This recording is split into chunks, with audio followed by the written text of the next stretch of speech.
is just going to be a combination type exercise where we're working some blocking with our counter striking. This could be done again in the air, on the bag. If you have somebody to hold pads for you or throw strikes at you, you can practice that as well. But it's going to be kind of a back and forth. We're going to start with a 1 for 1, and then a 2 for 2, and then a 3 for 3 to finish it off. First one's going to be pretty simple without the pads. If he was in a stance and if I was trying to strike at him, all he wants to do is he's going to use his lead hand to parry it across, and then he's going to counter with that backhand. So if I was trying to reach for him or punch him, he's just going to parry it and then counter back. The idea with the parry is he could be pushing it slightly down, especially if I'm aiming for his head, so that it gives him that clear shot for me to run into that punch. A lot of times we block parry with the same hand, which he can do, but when I'm holding the pads, I'm not going to be able to get it there in time. So he would parry with, and strike with that same hand, and then follow up with that backhand. If you're doing that on the pads, it'll look like this, where I'm going to be reaching out for him. He's going to parry it across and then hit the same pad. So I want to pull it back so that he can hit it. If he wanted to throw that second block parry in there, he would throw that one over my shoulder in between. So nice and slow, he would go parry, over, and then back. So you go parry, over, and back. That gives me time to get that pad back, and we're just slightly changing the distance from my chin over to my shoulder.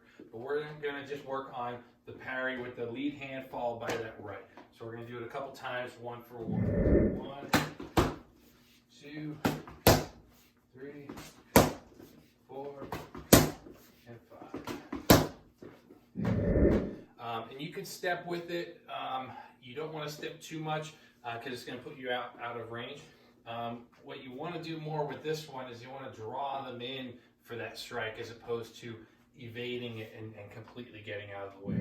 So next one is going to be 2. So I'm going to throw 2 strikes. The strikes I'm going to be throwing is going to be the straight punch that I just did, and then once he parries it, I'm going to try to come around on the outside.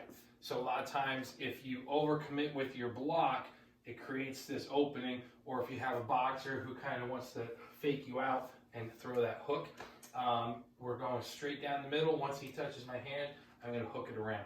So I'm doing 2 strikes, he's going to counter back. So he parries, then he blocks, and then he's going to come right off with that same hand, palm heel, and then follow up with that straight punch. So again, on the pads, it'll look like this. Parry, block, palm punch.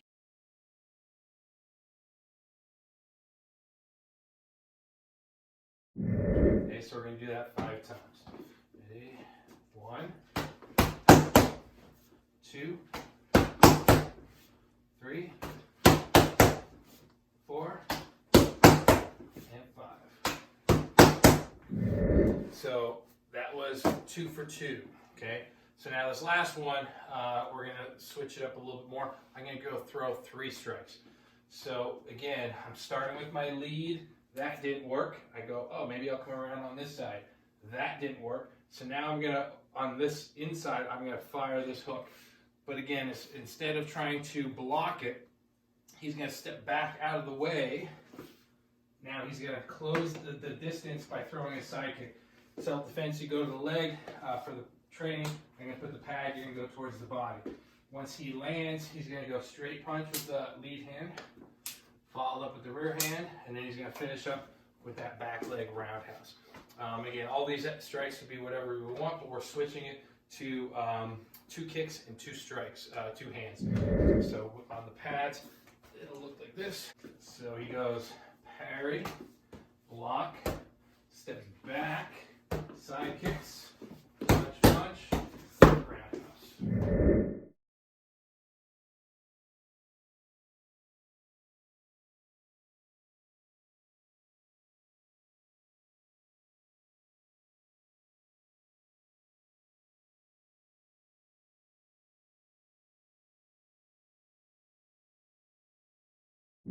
So we're going to do that 5 times.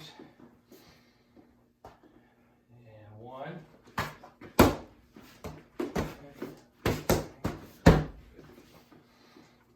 2.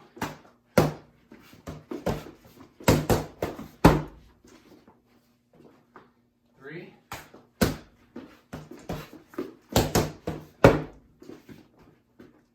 4.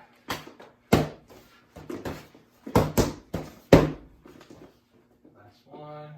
5.